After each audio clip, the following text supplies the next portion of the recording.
And what, by the way, so whoever was sending me the messages also told me that all I needed was a light and I'd have a good running car. Yep, a new light would have fit right in there perfectly, I'm sure. Alright, here we go. First started, I had never in my life had a new car. In a little background, I had no idea that this is going to turn out into what it is now. But, yeah, y'all cousins.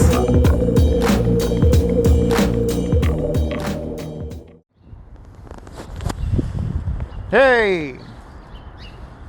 I am here with my 2008 Pontiac G5 that was smashed by one of y'all cousins.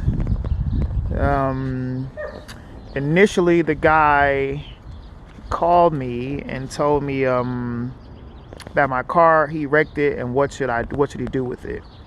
And I told him it would be easiest if he took it to a cheap neighborhood repair shop, got it fixed, and just brought it back. It's cheaper than having to file a claim. I kept the car for a few more months. He had the car from September until about a week ago. And during that time, towards the end, he started sending me messages saying, would I just take $1,000 and drop the car off? And I'm like, nah, that don't sound right. Because he told me at one point that the car could be fixed for $1,000, is what somebody told him. Back and forth in conversation for a while. It ends up that he, I guess the shop, when he took it back to actually have it repaired for $1,000, they told him, nah, about $3,000. So he didn't want to do that. So he kept the car for a while longer, a few more days. And finally one night he was just like, he's going to drop it off, etc., etc. I'm like, okay, cool. Get the car back, check it out. He had gone like way over the mileage, like well over $1,000 in mileage. And I felt kind of bad for him. I was like, well, dang. I'm thinking, okay, well, maybe I'll just charge him for the mileage.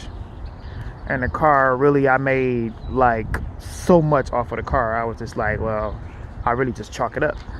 And I was really going back and forth about it for like almost an entire day. Out of the blue, about 23 hours later, and it's crazy because the deadline to file a claim is 24 hours. He sends me a message and says, I don't know what you're talking about with this car. I gave you $1,000 and you said that's it and we were good. And I was like, wow.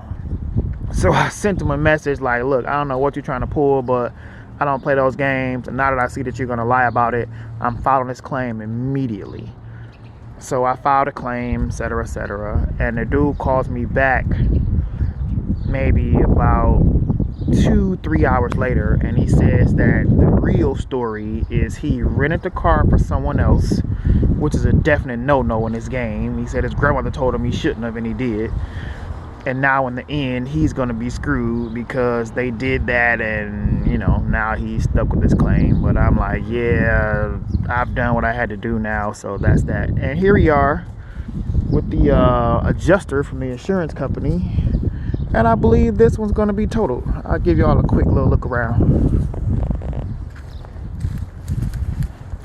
Oh, see the black bumper? When I gave it to him, it had a blue bumper.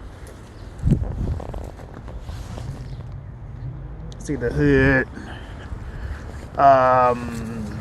doors bashed in, mirror broken, door bashed in, quarter panel bashed in, bumper bashed in,